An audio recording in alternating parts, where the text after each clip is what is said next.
Salam alaikum, je m'appelle Islam et ça, c'est la forteresse de Rumeli à Istanbul en Turquie.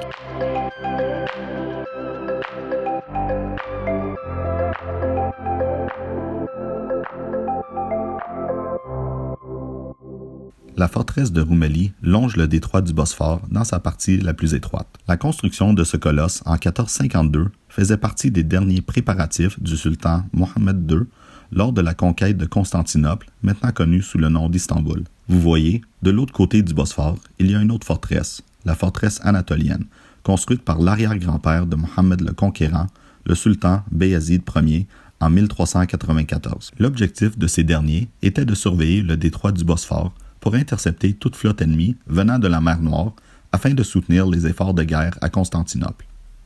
De plus, avec la forteresse Rumeli d'un côté et la forteresse anatolienne de l'autre, aucun navire ennemi ne pouvait passer avant d'être bombardé par des boulets de canon.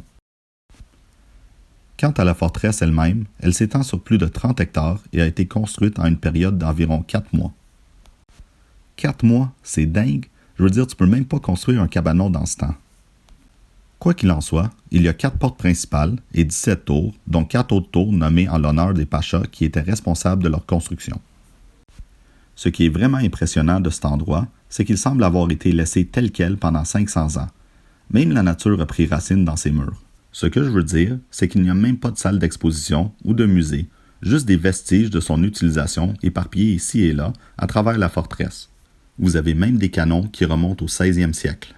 Il y a même quelques boulets de canon gigantesques qui étaient destinés à la massive artillerie ottomane lors de la conquête de Constantinople en 1453. Ça, c'est un boulet de canon. Même s'il s'agit d'une forteresse, vous trouverez tout de même quelques intrus sournois ici et là de temps en temps. Cela étant dit, apprendre l'histoire c'est génial, mais avoir l'opportunité de frôler le même sol que des héros musulmans comme Mohammed le Conquérant et de voir littéralement comment tout cela a été fait, c'est une toute autre expérience. Donc salam de la forteresse Rumeli à Istanbul en Turquie.